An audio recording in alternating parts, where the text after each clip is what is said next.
இன்றைக்கி நம்ம பார்க்கக்கூடிய தலைப்பு திருமணம். இந்த திருமணத்தை பற்றி நிறைய பேர் கேட்குறாங்க.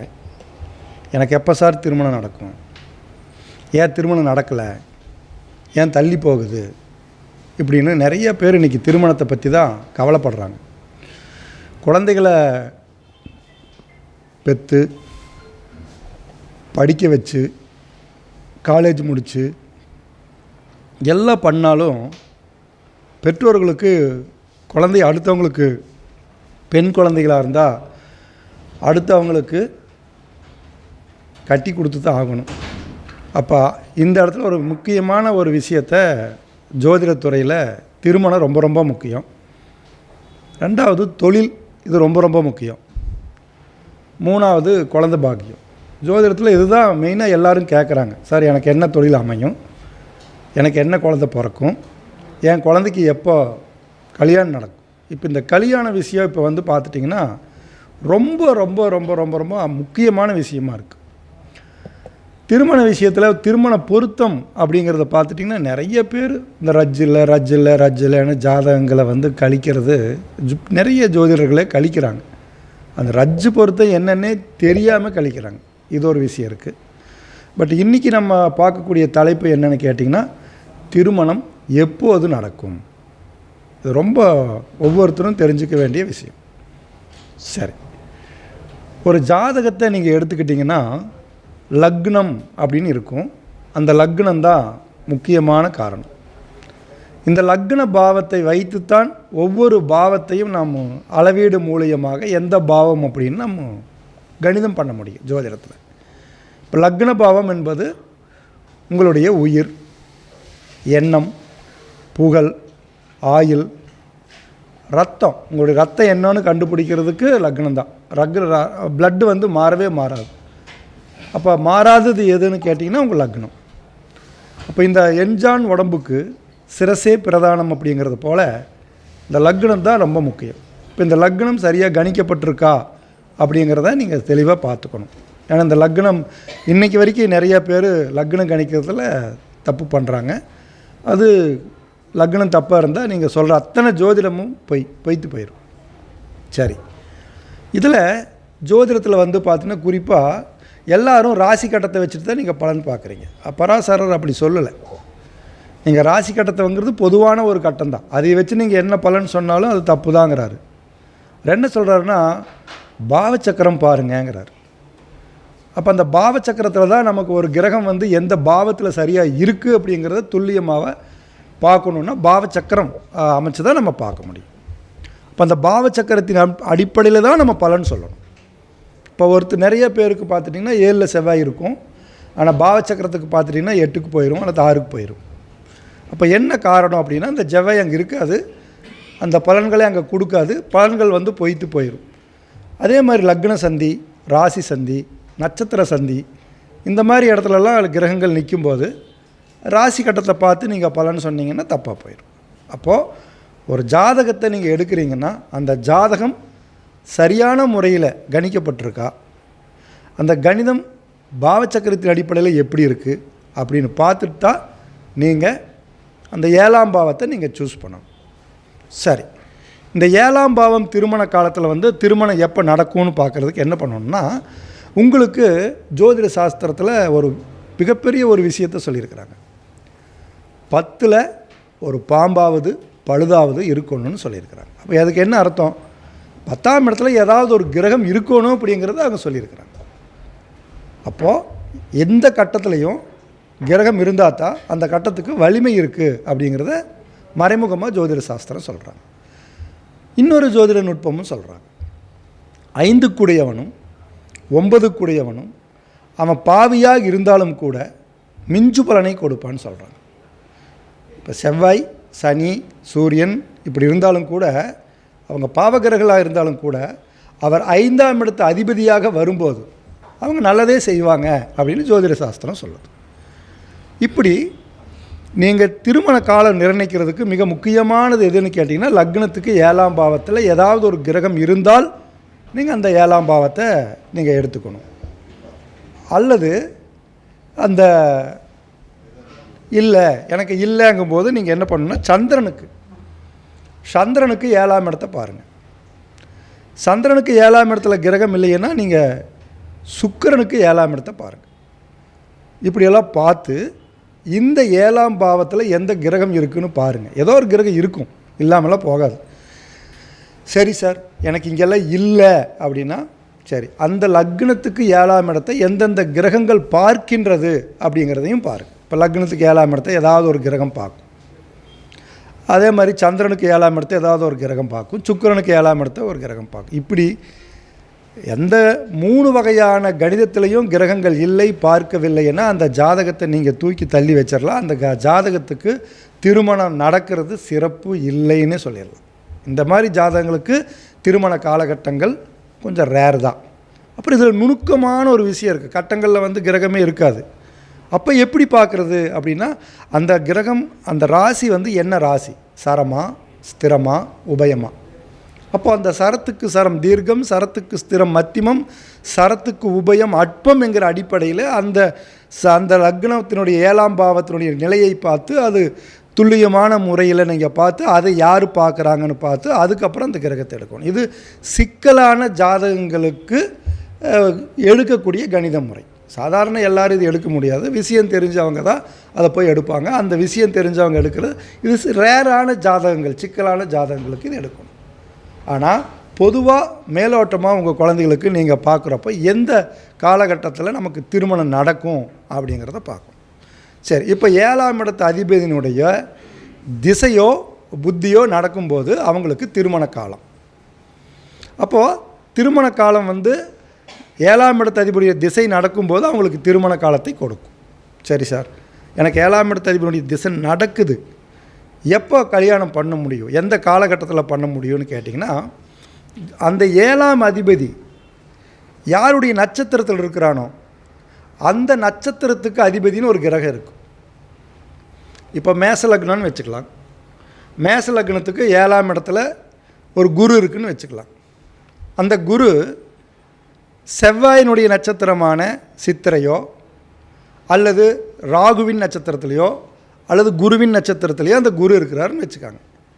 இப்போ எந்த திசா புத்தியில் அவருக்கு கல்யாணம் நடக்கும் அப்படின்னு பார்த்தீங்கன்னா, அந்த குருவோட திசை நடக்கணும். அப்போ அவருக்கு திருமண காலம். ஆனால் எந்த புத்தியில் அப்படின்னு பார்க்கும்போது இந்த கிரகம் ஏறிய நட்சத்திரம் இருக்குது இல்லைங்களா, இந்த நட்சத்திரத்தோட புத்தியில் உங்களுக்கு திருமணம் கைகூடும். இப்போ குரு பகவான் வந்து சித்திர நட்சத்திரம் இருக்கான்னு வைங்க, அந்த செவ்வாயுடைய புத்தி அதில் நடக்கும். மிருகசீரிசம் சித்திரை அவிட்டம் நட்சத்திரத்தில் இருக்கிற கிரகத்தினுடைய புத்தியிலும் திருமணம் நடக்கும். நீங்கள் அப்படியே எடுத்துக்கணும். குறிப்பாக பாருங்கள், உங்களுக்கு ஈஸியாக சொல்கிறேன், இன்னும் உங்களுக்கு புரிகிற மாதிரி.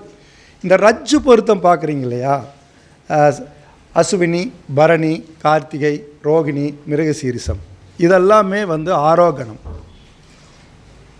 மகம், பூரம், உத்திரம், அஸ்தம், சித்திரை இது ஆரோகணம். மூலம், பூராடம், உத்திராடம், திருவோணம், அவிட்டம் இது ஆரோகணம். இந்த ஆரோகணத்தில் இருக்கக்கூடிய கிரகங்கள் உங்களுக்கு திருமணத்துக்கு நடக்கும்போது இந்த ரஜ்ஜு வரும் பாருங்கள். இந்த ரஜ்ஜுக்கு 2 நட்சத்திரம் கொடுப்பாங்க. ஆயில்யம், கேட்டை, ரேவதினா அங்கே அசுவனி, மகம், மூலம் வந்துடுங்க. அப்போது உங்களுக்கு திருமணம் பண்ணி வைக்கக்கூடிய ஒரு கிரகம் எந்த நட்சத்திரத்தில் இருக்கோ அந்த நட்சத்திரத்தை சார்ந்த ரஜ்ஜுவில் உங்களுக்கு பெண் அமையும். உங்கள் மனைவியோட நட்சத்திரத்தை அப்படி அமைப்பாங்க. இப்போ உங்களுக்கு வந்து 7ஆம் இடத்துக்கு அதிபதியானவர் உங்களுக்கு வந்து மகம் நட்சத்திரத்துலையோ மூலமோ அசுவினிலையோ இருக்குன்னா உங்களுக்கு ஆயில்யம், கேட்டை நட்சத்திரங்களில் உங்களுக்கு மனைவி அமையறதுக்கு நிறைய வாய்ப்பு இருக்குது. சுக்கிரன் நின்ற நட்சத்திரத்துலேயும் உங்களுக்கு மனைவி அமையறதுக்கு யோகம் இருக்குது. இந்த நட்சத்திரங்களெல்லாம் உங்களுக்கு கலத்திரத்தை வந்து கொடுக்கும். சுக்கிரன் பரணி, பூரம், பூராடம் இருக்குது இல்லைங்களா, அந்த பரணி, பூரம், பூராடத்துலேயும் உங்களுக்கு பொண்ணு வரும் அல்லது மாப்பிள்ளை வரும். இப்படி இன்னும் நிறைய நுணுக்கமான விஷயங்களை பார்த்து இந்த நட்சத்திரங்களில் உங்களுக்கு பொண்ணு வரும் அப்படின்னு சொல்ல முடியும். இப்போ திருமண காலம் எப்படி பார்க்குறது அப்படின்னு கேட்டிங்கன்னா, இந்த 7ஆம் இடத்து அதிபதியினுடைய திசை நடக்கணும், அல்லது 7ஆம் இடத்துல இருக்கக்கூடியனுடைய திசை நடக்கணும், அல்லது 7ஆம் இடத்துல அதிபதியோட நட்சத்திரம் பெற்ற கிரகத்தினுடைய திசை நடக்கும். இது ரொம்ப நீங்கள் முக்கியமாக நீங்கள் பார்க்கணும். திசையை சரி, புத்தி அப்படிங்கும்போது அந்த சாரம் பெற்றிருக்கிறாங்களே, அந்த ஒரு கிரகம் வந்து யாருடைய நட்சத்திரத்தில் இருக்கோ அந்த நட்சத்திரத்துடைய சாரம் பெற்றிருக்கணும், அல்லது அதோட ரஜ்ஜு பொருத்தத்தில் வரக்கூடிய நட்சத்திரங்களோட இணைஞ்சிருக்கக்கூடிய கிரகத்துடைய புத்தி நடக்கணும். அப்போ திசா புத்தி அந்தரம் அப்படின்னு வருது இல்லைங்களா? எந்த காலகட்டத்தில் நமக்கு அந்தரத்தில் வருது அப்படின்னு பார்த்துட்டிங்கன்னா, அந்த 7ஆம் பாவத்தினுடைய தொடர்பு கொள்ளுகின்ற கிரகங்கள் இப்போ நம்ம சொன்னோம் இல்லைங்களா? 7ஆம் பாவத்தில் இருக்கிற கிரகம், அந்த சாரம் பெற்ற கிரகம், அந்த ரஜ்ஜு சம்பந்தப்பட்ட கிரகம், இந்த கிரகங்களுடன் தொடர்புடைய கிரகங்கள் அந்த 7ஆம் பாவத்துடன் தொடர்பு பெறும் காலங்களில் அவங்களுக்கு திருமணம் கைகூடி வரும். இப்போ நாளை சொல்ல முடியும், அப்படிங்க நேரத்தையும் கூட சொல்ல முடியும், நாளை சொல்ல முடியும். இந்த நேரத்தையும் நாளையும் எப்படி எடுக்கிறதுனா, சூரியனை வைத்து மாதத்தை எடுக்கணும். இப்போ உங்கள் ஜாதகத்தில் சூரியன் ஒரு கட்டத்தில் இருக்காருன்னா அங்கிருந்து குறிப்பிட்ட சில கணித முறைகளை போட்டு, பொதுவாக சூரியனுக்கு 6ஆம் இடத்துல, ஜனனகாலத்தில் இருக்கக்கூடிய சூரியனுக்கு 6ஆம் இடத்துல சூரியன் வரும்போது உங்களுக்கு திருமணம் நடக்கிறதுக்கு நிறைய வாய்ப்பு உண்டு. அப்போ உங்களுக்கு மாதம் வந்துடும்.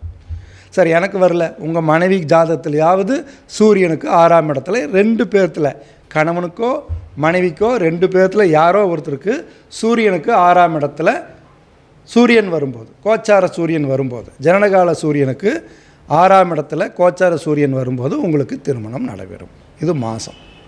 நிறைய கணிதம் இருக்குது, இது பாகை முறையில் எடுக்கணும்.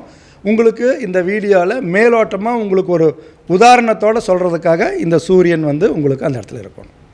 சூரியன் அந்த இடத்துல இருந்தால் அந்த மாதத்தில் உங்களுக்கு திருமணம் நடக்கும். நீங்கள் அப்போ இன்னொரு கேள்வி கேட்கலாம், சார் அது மார்கழி மாதமாக இருந்தால் என்ன பண்ணுறது கேட்டுருவீங்கள்ல, உடனே அதுதானே கேட்பீங்க. அப்போ அந்த மாதத்துக்கு அருகாமையில் இருக்கிற மாதங்களில் உங்களுக்கு திருமணம் நடக்கும். பொதுவாக வந்து நம்ம கலாச்சாரத்தில் சில மாதங்களில் திருமணம் பண்ணாதனால நம்ம அந்த மாதத்தை மாற்றுறோம். ஆனால் மற்ற மற்றவங்கெல்லாம் பார்த்துட்டு இந்த மதத்தையோ மாதத்தையோ பார்க்குறதில்ல. திருமண காலங்கள் சாயந்தரம் 6 மணிக்கும் கூட கேரளாவுக்கு போன மாதத்தில் 6 மணிக்கு முகூர்த்த லக்னம் குறிக்கப்பட்டதாங்க. அவங்க அதான் கேட்குறாங்க. அங்கே 6 மணிக்கு தான் சாயந்தரம் தான் தாலி கட்டினாங்க, சாயந்தரம் தான் கல்யாணம் பண்ணுறாங்க.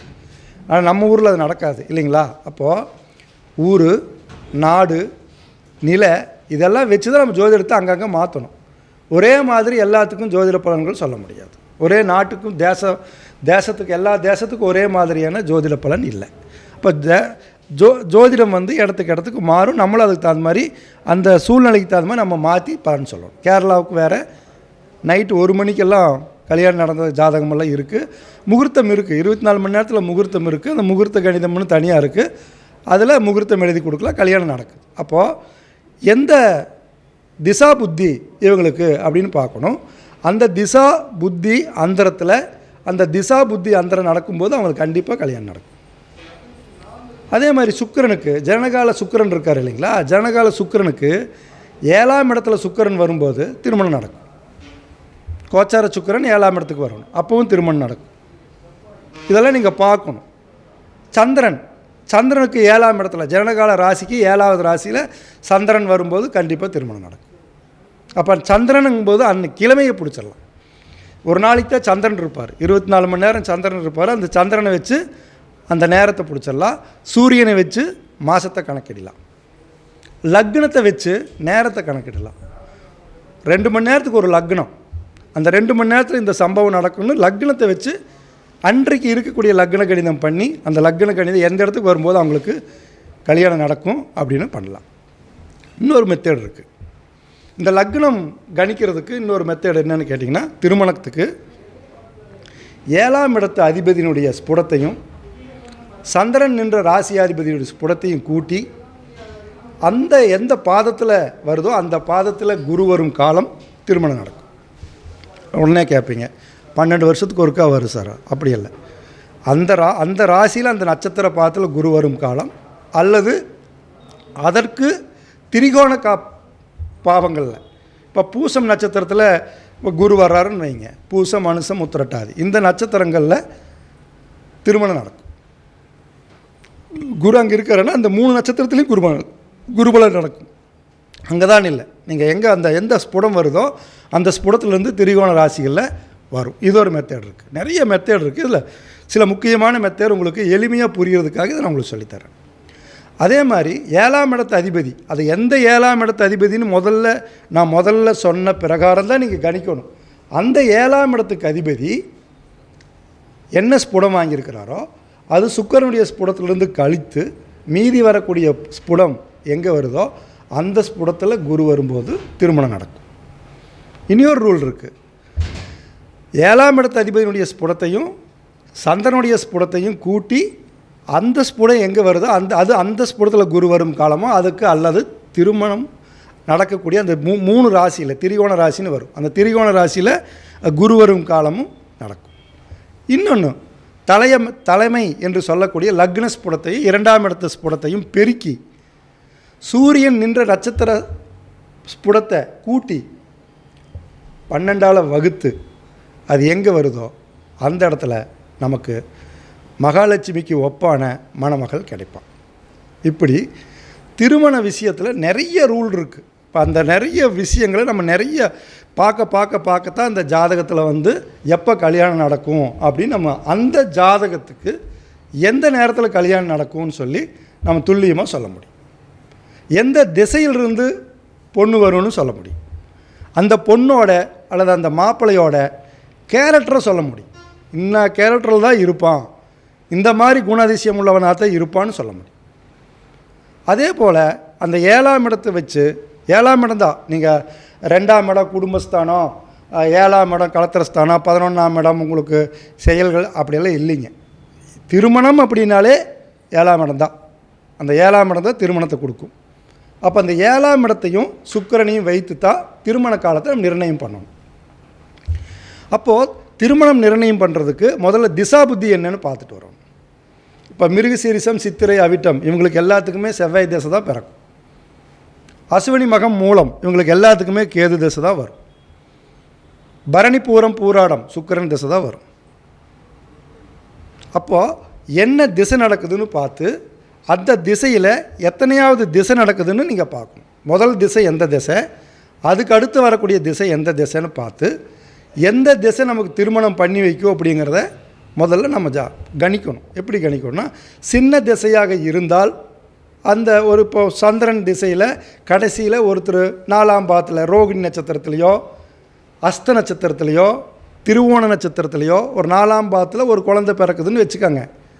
அவங்களுக்கு அடுத்து வரக்கூடிய திசை என்ன திசையாக இருக்குன்னா செவ்வாய் திசை, சந்திரன் திசை, செவ்வாய் திசை, அதுக்கப்புறம் ராகு திசை.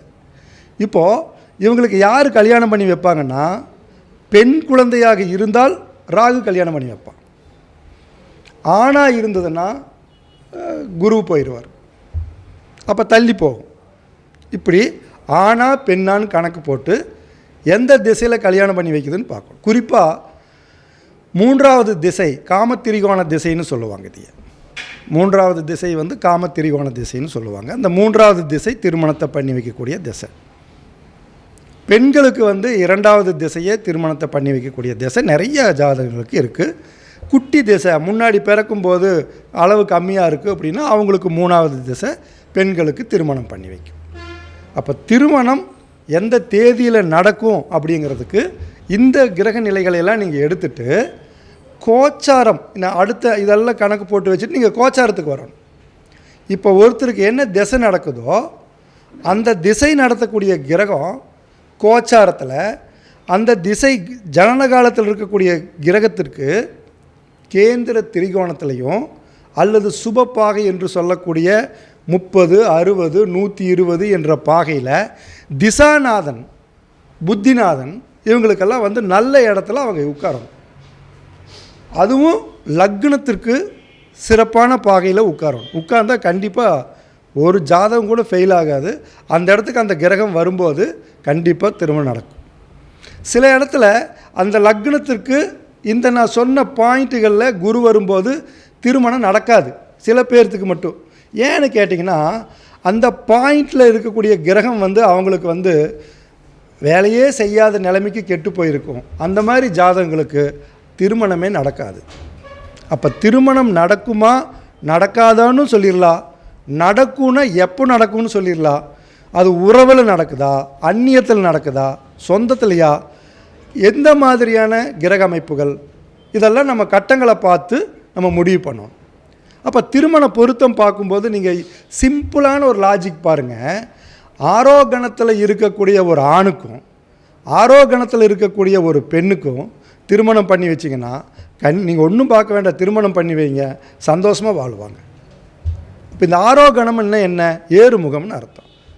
அவரோகணம்னு என்ன? கீழே இறங்க முடியும்னு அர்த்தம். அப்போ கீழே இறங்குறத கொண்டுட்டு போய் ரெண்டையும் சேர்த்து வச்சு என்ன ஆகும்? நீங்கள் என்ன தான் யோகத்தில் பிறந்திருந்தாலும் அவங்க 2 பேர் சேர்ந்ததுக்கப்புறம் அவ்வளோ ஒரு டெவலப்மெண்ட் இருக்காது. ஒரு ஆரோகணத்துக்கு ஒரு அவரோகணத்தை கட்டி வைங்க, அந்த அவரோகணம் அந்த ஆரோகணத்தை மேல் தூக்கி கொண்டு போகும். இதெல்லாம் ஜோதிடத்தில் இருக்கக்கூடிய நுணுக்கங்கள். அப்போ ஆரோகணத்தில் ஆரோகணத்தோடு இருந்தால் சூப்பராக ஒரு பெண் ஆரோகணத்திலிருந்து ஒரு பையனை கல்யாணம் பண்ணிடுச்சுன்னா கல்யாணத்துக்கு பின்னாடி அந்த பொண்ணுனால் அந்த பையனுக்கு பேரும் புகழும் நிச்சயமாக கிடைக்கும். பயப்படவே வேண்டாம். ஆரோகணம் மேலே இழுத்துட்டு போயிடும், அப்படியே கூட்டிகிட்டு போயிடும். அவரோகணத்தில் கட்டி வச்சிங்கன்னா திசா புத்தி சரியில்லைன்னா படுகுழி தள்ளி விட்டுரும். திருமண பொருத்தம் பார்க்கும்போது இந்த விஷயங்களெல்லாம் நீங்கள் நுணுக்கமாக பார்க்கணும். குறைஞ்சபட்சம் திருமண பொருத்தம் பார்க்கும்போது 30 வருஷத்துக்கு கண்டிப்பாக இந்த திருமண விதிகளை நீங்கள் உட்படுத்தி பார்த்தீங்கன்னா தான் அவங்களுக்கு பிறக்கிற குழந்தைகள் அவங்களுடைய சூழ்நிலைகள் நல்லா இருந்தால் தான் அவங்களும் அந்த குழந்தைகளுக்கு நல்லபடியாக திருமணத்தை பண்ணி அனுப்ப முடியும். அப்போது திருமண விஷயத்தில் இந்த மாதிரியான நுணுக்கமான விஷயத்தை நீங்கள் பார்த்தீங்கன்னா திருமண காலம் கண்டிப்பாக நீங்கள் நிர்ணயிக்கம் பண்ண முடியும். டேட்டு நீங்கள் கொடுக்கலாம், சொல்லுவாங்க சார் டேட்டெல்லாம் டேட்டே கொடுக்க முடியும். ஆனால் இதில் நீங்கள் நிறைய ப்ராக்டிக்கலாக நீங்கள் ஒர்க் பண்ணி பார்க்கணும். நாங்கள் பல ஜாதகங்களை தினமும் பார்க்குறதுனால எங்களுக்கு இது ப்ராக்டிக்கலாக பண்ணி பண்ணி பண்ணி எங்களுக்கு அனுபவம் ஆயிடுச்சு. நீங்கள் புதுசாக ஒருத்தர் ஜாதகத்தை எடுத்து வச்சுட்டு எனக்கு இந்த வருதா நடக்குதா அப்படின்னு பார்க்குறதுக்கு கொஞ்சம் காலதாமதமாகும். நான் சொன்ன மெத்தடெல்லாம் நீங்கள் போட்டு பாருங்கள், பொறுமையாக பாருங்கள். உங்களுக்கு புரியலைன்னா பக்கத்தில் இருக்கக்கூடிய நல்ல அஸ்ட்ராலஜர்கிட்ட போய் அவருக்கு டைம் இருக்கும்போது அவரை தொந்தரவு பண்ணாமல் இப்படி இருக்குது சார், நான் இப்படி சொல்லியிருக்கிறாங்க, இது சம்மந்தமாக ஏதாவது இருக்குன்னு நல்ல அஸ்ட்ராலஜர்ஸ்கிட்ட கேட்டிங்கன்னா கண்டிப்பாக சொல்லி கொடுத்துருவாங்க. குறிப்பாக ஒரு ஜாதகத்தில் திருமணம் நல்லபடியாக இருக்கிறதுக்கும் அது நல்லபடியாக இல்லாமல் போகிறதுக்கும் 7ஆம் பாவம் தான் காரணம். இந்த 7ஆம் பாவாதிபதி என்று சொல்லக்கூடிய கிரகம் 7ஆம் பாவத்துக்கு 6, 8, 12ஆம் இடத்துல மறையக்கூடாது. மறைஞ்சால் இல்வாழ்க்கையில் உறவு சரி இருக்காது. இது ரொம்ப ரொம்ப முக்கியம். இப்போ மேச லக்னத்துக்கு 7 கூடிய சுக்கிரன் அவர் கண்ணியில் போய் இருந்தீங்கன்னா கல்யாணம் நடக்கும். ஆனால் அந்த கணவன் மனைவிக்குள்ளார அந்யுன்யம் குறைஞ்சிரும். அதே சுக்கிரன் மீனத்தில் உச்சம் பெற்றிருக்கிறார், அது சொல்லலாம் 12ஆம் இடம் சார். 12ஆம் இடம் தான் லக்னத்துக்கும் 12ஆம் இடம், ஜாதக நாளைக்கு 7ஆம் இடத்துக்கு அது 6ஆம் இடம். ஆனால் உச்சந்தான், சண்டை கட்டிகிட்டே பிழைப்பாங்க, ஆனால் திருப்தி நிம்மதி இல்லாமல் பிழைப்பாங்க. 8ஆம் இடம் 7ஆம் இடத்துக்கு 8ஆம் இடம் 2ஆம் இடம். 2ஆம் இடத்துல ஒரு கிரகம் 7 கூடியவன் 2ஆம் இடத்துல இருக்கிறான்னா இந்த 7ஆம் பாவத்துக்கு அது 8ஆம் இடம். ஆரம்ப காலத்தில் ரொம்ப கஷ்டம், சண்டை சச்சரவு, பொருளாதாரத்தில் மேலோங்கினதுக்கப்புறம் தான் அந்த குடும்பம் நல்லாயிருக்கு. அப்போ ஒரு பாவத்தை நீங்கள் பார்க்குறீங்கன்னா அந்த 7ஆம் பாவ அதிபதி அந்த 7ஆம் பாவத்துக்கு 6, 8, 12 மறையக்கூடாது. மறைஞ்சால் கல்யாணம் நடக்காமலாம் போகாது, அவங்களுக்குள்ளே இருக்கக்கூடிய உறவுகள் பாதிக்கும். ஒன்று.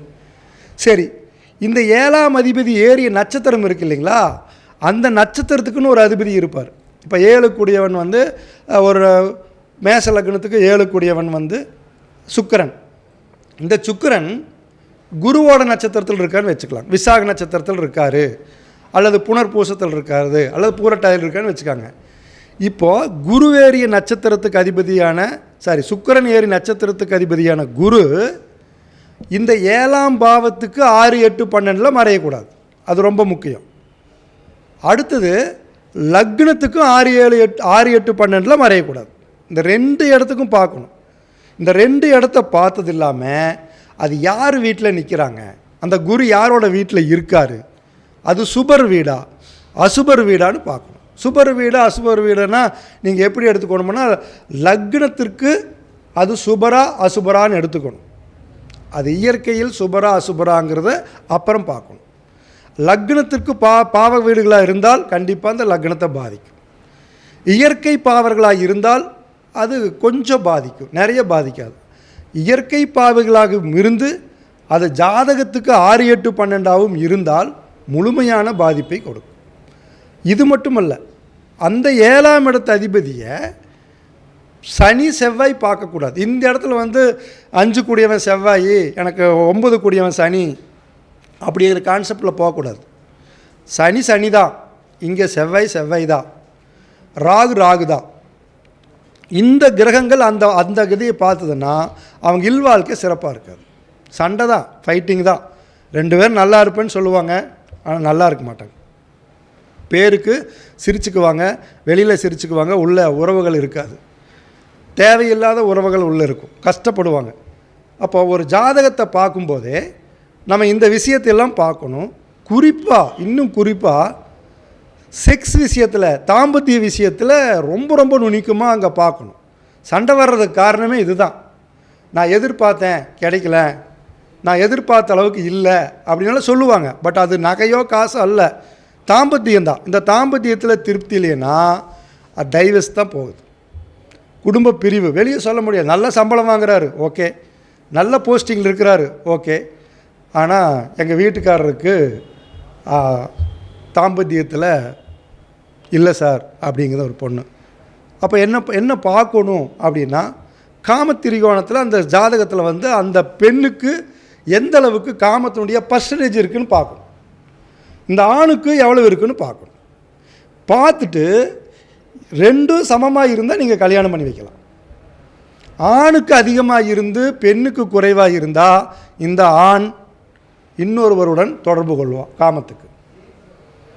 பெண்ணுக்கு அந்த காம உணர்வு அதிகமாக இருந்து இல்லை குறைவாக இருந்தாலோ அது தப்பாக போயிடும்.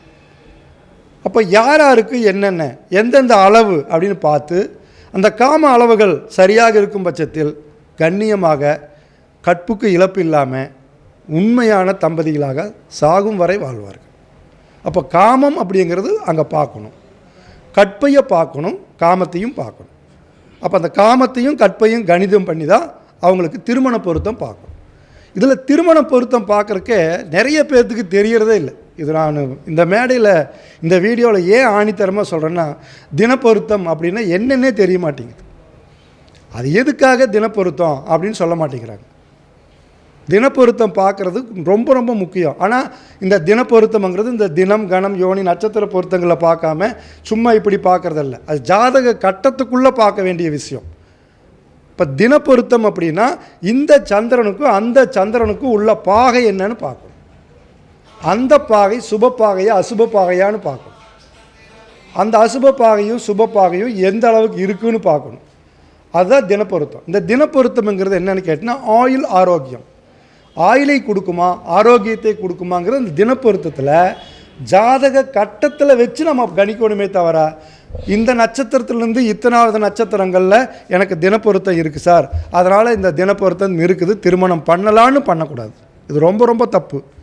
அவங்க சொன்னது வேறு, இவங்க எடுத்துக்கிட்டுக்கிறது வேறு. இப்போ இந்த நட்சத்திரத்துலேருந்து 9வது நட்சத்திரம் நல்ல நட்சத்திர பொருத்தம் தான், இப்போ திருமண பொருத்தம் பண்ணலாம் அப்படின்னு பண்ணக்கூடாது.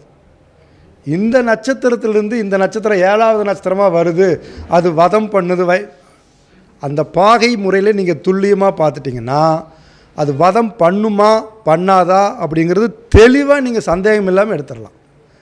அங்கே பாகை நம்ம ஜோதிடத்திலே நிறைய விஷயத்தில் பாகைகளை எடுக்கிறதே இல்லை. வதம் பண்ணுமா வைநாசிகம் பண்ணுமா, வதம் வைநாசிகம் பண்ணுமா பண்ணாதா, பண்ணாதுங்கிறத நீங்கள் ஜாதகத்தில் பாகை முறையில் தான் நீங்கள் முடிவு பண்ண முடியும். நான் எத்தனை ஜாதகங்கள் வதம் வைநாசிகம் வதம் இருக்கிற ஜாதகங்கள் எல்லாம் நான் திருமணம் பண்ணி வச்சுக்கிறேன், சூப்பராக வாழ்ந்துட்டுருக்குறாங்க, நல்லா இருக்கிறாங்க. யோனி பொருத்தமே இல்லை, கல்யாணம் பண்ணி வச்சுருக்கிறேன், நல்ல குழந்தைகளை பெற்று நல்லா வாழ்ந்துட்டுருக்குறாங்க. அப்போ யோனி பொருத்தம் இல்லாமல் எப்படி சார் கல்யாணம் பண்ணலாம்னா, அங்கே காம பொருத்தத்தை பார்க்கணும்.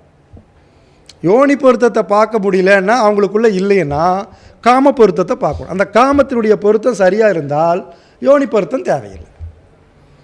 யோனி பொருத்தமும் இல்லாமல் காம பொருத்தமும் இல்லைன்னா திருமணம் பண்ணால் டைவர்ஸ் தான். அப்போ தின பொருத்தத்துக்கு ரொம்ப நுணுக்கமாக பார்க்கணும். தினம்னா என்னென்னா ஆயுள் ஆரோக்கியம்ங்கிறார். ஒரு தனிப்பட்ட மனிதனுடைய ஆயுளோ ஆரோக்கியமோ தின பொருத்தம் அல்ல. அவங்க 2 பேரும் சேர்ந்து எத்தனை நாள் வாழ்வாங்க, குடும்ப தம்பதிகளாக இருப்பாங்க, குடும்பத்தில் எத்தனை நாள் வாழ்வாங்கங்கிறது தான் தின பொருத்தம். கணப்பொருத்தம். இந்த கணப்பொருத்தம்னா தேவகணம், இந்த நட்சத்திரம் தேவகணம், இந்த நட்சத்திரம் மனுஷகணம், இந்த நட்சத்திரம் ராட்சச கணம். இப்போ இந்த மனுஷ கணத்துக்கும் ராட்சச கணத்துக்கும் சேர்த்தக்கூடாதுன்னு சொல்லி திருமண பொருத்தத்தையே குழப்பம் பண்ண வைக்கிறாங்க. இது இடையில வந்தவங்க சில நூற்றாண்டுகளுக்கு முன்னாடி தேவையில்லாத ஒரு அப்பட்டமான ஒரு பொய்யை கொண்டு வந்து விட்டுட்டாங்க. தினப்பொருத்தம் என்பது நம்ம சந்திரனுக்கு பார்த்தது போல், கணப்பொருத்தம் என்பது வேறு ஒன்றும் இல்லைங்க. 2 பேர்த்துடைய குணங்களை நிர்ணயிக்கிறது. இந்த குணங்களை நிர்ணயிக்கிறது எங்கே பார்க்கணுன்னா, கிழமையை பார்க்கணும். கிழமையை பார்த்ததுக்கப்புறமா அதோட வேலையை பார்க்கணும். அந்த குணத்தையும் பார்க்கணுன்னா அந்த வேலையை பார்க்கணும். வேலையை பார்க்கும்போது சாத்வீகம், ராட்சசம், தாமசம் அப்படிங்கிற அந்த குணங்கள் அங்கே வரும். அப்போ இந்த கிழமையும் இந்த குணமும் சேர்ந்த ஒரு குழந்தைக்கு இந்த மாதிரியான குணம் இருக்குது அப்படிங்கிறது தான் குணப்பொருத்தம் என்கின்ற கணப்பொருத்தம். அது அப்படி பார்க்கணும். அப்படியெல்லாம் யாரும் பார்க்குறதில்ல. இது என்ன கண நட்சத்திரம், ஓகே. இது என்ன நட்சத்திரம், ஓகே, இது ஆகாது. அப்படிதான் ரஜ்ஜு பொருத்தம். இது ரொம்ப ரொம்ப நான் இங்கே பதிவு செய்கிறேன். ரஜ்ஜு பொருத்தமே பார்க்குறதுக்கு யாருமே சரியில்லை. ரஜ்ஜு தட்டுது அப்படிங்கிறாங்க. இப்போ ரஜ்ஜு தட்டுதுன்னா என்ன பண்ணணும்? ரஜ்ஜு எங்கே தட்டுது? ஒரே ஒரு நட்சத்திரத்தில் ஒரே ஒரு பாதம் மட்டும் ரஜ்ஜு தட்டுது. இதுதாங்க விஷயம். உடனே அதுக்கு ஒரு கமெண்ட், ஒரு மேடையில் நான் பேசியிருந்தேன். ரஜ்ஜு ஒரே ஒரு இடத்துல ஒரே ஒரு பாதத்தில் மட்டும் ரஜ்ஜு தட்டுதுன்னா அதுக்கு அவர் கமெண்ட் பண்ணுறார். ஏன் அது உங்களுக்கு தெரியலையா? சொல்லாமல் போயிட்டீங்களே, எப்போ சொல்லுவீங்கன்னு கேட்குறாரு. இவ்வளோ விஷயங்கள் இருக்குது. அப்படிங்கும்போது ராசி சமசப்தமாக இருந்தால் ரஜ்ஜு தட்டாது. ராசி அதிபதிகள் நட்பானா ரஜ்ஜு தட்டாது. உத்தரகாலமிருதம்ங்கிற புத்தகத்தை எடுத்து நீங்கள் படித்து பாருங்கள், அதில் போட்டிருப்பாங்க. இப்போ ரஜ்ஜு யாருக்கு தட்டு அப்படின்னு கேட்டிங்கன்னா, உதாரணத்துக்கு புனர்பூச நட்சத்திரத்தில் 4ஆம் பாதத்தில் ஒரு குழந்தை பிறக்கிறதா நீங்கள் வச்சுக்கலாம். புனர்பூச நட்சத்திரத்தில் 3ஆம் பாதத்தில் ஒரு குழந்தை பிறக்கிறதா நீங்கள் பார்த்துக்கலாம். இப்போ நட்சத்திரம் ஒன்று தான், பாதம் வேறு. இப்போ சந்திரன் எங்கே இருப்பார்? புதன் வீட்டில் இருப்பார், சந்திரன் வீட்டில் இருப்பார். இப்போ இங்கே வந்துடலாம். ஒருத்தருக்கு பூரட்டாதி நட்சத்திரத்தில் இருக்கிறாரு, மீனத்துலேயும் இருக்கும், கும்பத்துலேயும் இருக்குது. இப்போது மிதுனத்தில் இருக்கக்கூடிய புனர்பூசத்துக்கு இங்கே கும்பத்தில் இருக்கக்கூடிய பூரட்டாதிக்கு ரஜ்ஜு தட்டாது. ஏன்? ராசி அதிபதிகள் நட்பானால் ரஜ்ஜு தட்டாது. சரி, இப்படி வச்சுக்கலாம். மிதுனத்தில் ஒரு ராசியில் புனர்பூசத்தில் 3ஆம் பாதத்தில் ஒரு சந்திரன் இருக்கார், பூரட்டாதி நட்சத்திரத்தில் மீனத்தில் இருக்காருன்னு வச்சுக்காங்க. அப்போ ரஜ்ஜு தட்டும். இப்போ நுணுக்கமாக பார்க்கணும். அப்போ தட்டும். ஏன் தட்டுது? புதனுக்கு குருவுக்கு ஆகாது. அப்போ இந்த மாதிரி நுணுக்கமான ஒவ்வொரு பாதங்கள் வழியாக அது ரஜ்ஜு தட்டுதா இல்லையான்னு பார்த்து நம்ம அந்த திருமண பொருத்தத்தை செய்யணும். அப்படி யாரும் பார்க்குறதில்ல. ரஜ்ஜு தட்டுது ரஜ்ஜு தட்டுது ரஜ்ஜு தட்டுதுன்னு நிறைய ஜாதகங்களை ஜோசியர்களே ரஜ்ஜு பொருத்தம் பார்க்க தெரியாமல் அதை வீணாக நிறைய ஜாதகங்களை வீண் பண்ணிடுறாங்க. அப்போ இந்த கருத்தை நீங்கள் எல்லோரும் படித்து ரஜ்ஜு தட்டுதா இல்லையா அப்படிங்கிறத நீங்கள் பாருங்கள். அப்போ அந்த ரஜ்ஜு தட்டுது அப்படின்னா இந்த மாதிரி நுணுக்கமான இடத்துல தான் தட்டும், இல்லைன்னா தட்டாது. இதெல்லாம் எதுக்காகன்னா, நீங்கள் திருமணம் ஒருத்தருக்கு பண்ண போகிறீங்க, உங்கள் குழந்தைகளுக்கு திருமணம் பண்ண போகிறீங்கன்னா முதல்ல அந்த ஜாதகத்தை கரெக்டாக நீங்கள் கணிக்கணும். அதுக்கப்புறம் அது எந்த 7ஆம் பாவம்னு பார்க்கணும். அப்போ அதுக்கு குருபலன் வந்திருக்குதா அப்படின்னு பார்க்கணும். இப்போ பாருங்கள், குருபலன் அப்படிங்கிறது நிறைய இடத்துல என்ன சொல்கிறாங்கன்னா, ஜனன காலத்தில் உங்கள் ஜாதகத்தில் இருக்கக்கூடிய சந்திரனுக்கு அதை தான் சொல்கிறாங்க. புத்தகமாகட்டும் நிறைய இடத்துல அது இல்லை. அந்த சந்திரனுக்கு 1, 2, 5, 7, 9, 11 இந்த இடத்துக்கெல்லாம் சந்திரன் வரும்போது குருபலன் சொல்கிறாங்க. அது இல்லை, அதல்ல குருபலன். அப்படி பார்த்தா எல்லாத்துக்குமே குருபலன் வரும். அப்படி இல்லை. எந்த கிரகம் உங்களுக்கு திருமணம் பண்ணி வைக்குது அப்படிங்கிறத முதல்ல நீங்கள் கால்குலேஷன் பண்ணி கண்டுபிடிக்கணும். அந்த கிரகத்திற்கு 2, 5, 7, 9, 11 அந்த இடத்துக்கு குரு வரும்போது 100% திருமணம் நடக்கும். இப்போ சந்திரனுக்கு எல்லாத்துக்கும் குருபலன் பார்த்துட்டு எல்லாம் எழுதி கொடுக்குறாங்க. அப்படி கிடையாது. சந்திரனுக்கு திரிகோணத்தில் குரு வந்தாலோ அல்லது கேந்திரங்களில் குரு வந்தோ அப்படிங்கிறதெல்லாம் கிடையாது. குரு எந்த கிரகம் கல்யாணம் பண்ணி வைக்குதோ அந்த கிரகத்துக்கு 2லையும் 5லையும் 9லையும் 11லையும் குரு வந்தால் தான் அது குரு பலன். அது கணக்கு போட்டு தான் நீங்கள் பார்க்கணும். நம்ம ஜோதிட துறையில் ஒவ்வொரு விஷயத்தையும் மறைச்சு எழுதி வச்சுட்டு போய்க்கிறாங்க. ஏன்னு கேட்டிங்கன்னா, இது வேண்டாதவங்க கைக்கு இந்த கலை போய் அதை தப்பாக பயன்படுத்தி அது வீணாக போயிடக்கூடாதுங்கிறதுக்காக இந்த ஜோதிட துறையில் ஒரு மிகப்பெரிய ரகசியத்தை மறைச்சு கொண்டு போயிருக்கிறாங்க. அப்போ நீங்கள் பார்க்குறப்போ 7ஆம் பாவத்தை பார்க்கணும். 7ஆம் பாவத்தை பார்த்தீங்கன்னா அந்த கிரக நிலை தான் உங்களுடைய தோற்றம், எப்படி வாழ்வா அப்படிங்கிறது 7ஆம் இடம். அந்த 7ஆம் இடத்த அதிபதியை பார்த்து அவன் என்ன நிலைமைக்கு வருவான், அந்த 7ஆம் இடத்தை பார்த்து என்ன அமைப்பில் இருப்பான் அப்படிங்கிற தனித்தனியாக அந்த 7ஆம் இடத்தை பார்க்கணும். இந்த 7ஆம் இடம் எது அப்படிங்கிறத முதல்ல நம்ம கால்குலேஷன் பண்ணி வச்சுட்டு தான் அது பண்ணணும். அது லக்னத்துக்கு தான் 7ஆம் இடமாக வரணுங்கிறது கிடையாது. அது எதுக்கு வேணால் வரலாம். சந்திரனுக்கு வரலாம், சுக்கிரனுக்கு வரலாம், லக்னத்துக்கு வரலாம். இந்த 3க்கும் 4க்கும் வராமையே வேறு விதத்தில் சரம் ஸ்திரம் உபயம்ங்கிற அடிப்படையில் அந்த இடம் வரலாம். அந்த இடத்துக்கு குரு வரும்போதோ, அந்த இடத்துக்கு திரிகோணத்தில் குரு வரும்போதோ எல்லாத்துக்குமே கல்யாணம் நடக்கும். சரி சார், கல்யாணமே நடக்காமல் போகுது அப்படின்னா, அந்த மாதிரி ஒரு கணிதத்தில் அந்த இடத்துல எந்த கிரகமும் நிற்காது, நின்று அந்த கிரகம் சூனியமாயிருந்தால் அவங்க ஜாதகத்தில் திருமணமே கிடையாதுன்னு நம்ம எழுதி கொடுத்துடலாம். அப்போ திருமணம் அப்படிங்கிறது இன்றைக்கி ரொம்ப முக்கியம். நல்ல கணவன் வருவானா இல்லையான்னு அந்த 7ஆம் இடத்தையும் 7ஆம் இடத்த அதிபதியும் பாருங்கள். சுக்கிரனுடைய காம்பினேஷனையும் அங்கே பார்க்கணும். இதெல்லாம் பார்த்துட்டு எல்லாம் நல்லா இருக்குது சார் அப்படின்னா, சூரியனுக்கும் சுக்கிரனுக்கும் 8 டிகிரியில் இருந்தால் அவங்க இல்வாழ்க்கை சிறப்பில்லை. அஸ்தாங்கம் ஆயிடுச்சுன்னா நீங்கள் எத்தனை 10 பொருத்தம் பார்த்தாலும் சரி, சூரியனுக்கு மிக அருகாமையில் போய் சுக்கிரன் அஸ்தமானம் அடைந்து விட்டால் இல்வாழ்க்கை சிறப்பில்லை. சூரியனிலிருந்து 48 டிகிரிக்கு மேலே போயிட்டாலும் இல்வாழ்க்கை சிறப்பில்லை. இதெல்லாம் பாகை முறையில் வர்றது. உங்கள் லக்னத்துக்கு, உங்கள் லக்ன புள்ளிக்கு சூரியன் எத்தனாவது பாகையில் இருக்கிறான், சந்திரன் எத்தனாவது பாகையில் இருக்கிறா, இப்படியெல்லாம் நீங்கள் ஒரு கால்குலேஷன் போடணும். 9 கிரகத்துக்கு நீங்கள் கால்குலேஷன் போட்டு உங்கள் லக்னத்துக்கு எந்த கிரகம் வலிமை பெற்றிருக்குதோ அந்த கிரகம்தான் உங்களுக்கு அதிர்ஷ்டத்தை கொடுக்கும். அந்த கிரகம்தான் கல்யாணம் பண்ணி வைக்கும். அந்த கிரகம்தான் குழந்தை பெற்று கொடுக்கும். அந்த கிரகத்துடைய திசாபுத்தி வரலைன்னா உங்களுக்கு கல்யாணம் நடக்காது, குழந்தையும் பெற்க முடியாது. இதெல்லாம் நுணுக்கமான விஷயம். நீங்கள் ஒன்றும் வேண்டாம், குருவும் புதனும் இந்த குருவுக்கு புதனுக்கு குருவோ திரிகோணத்தில் இருக்குதுன்னு பாருங்கள், கண்டிப்பாக அருமையாக படிப்பான், நல்லா படிப்பான். நீங்கள் வேறு எதுவுமே நீங்கள் பார்க்க வேண்டிய ஜாதகத்தில் அவங்க எட்டு போயிட்டான். குரு ஞானத்தை கொடுக்கிறவன், புதன் கல்வியை கொடுக்குறவன், பேச்சை கொடுக்குறவன், சம்பாதிக்கிறவன், இவங்க 2 பேர்த்துக்கு நல்ல பாகையில் இருந்துட்டா 120 பாகைன்னு வச்சுக்காங்களே, நீங்கள் அந்த ஜாதகத்தை எடுத்து கொடுத்துருங்க, அது படிச்சிடும். வேறு எந்த விதிவிலக்கும் நீங்கள் பார்க்க வேண்டாம். 120 பாகை சரியாக இருக்கணும், அதுதான் முக்கியங்க.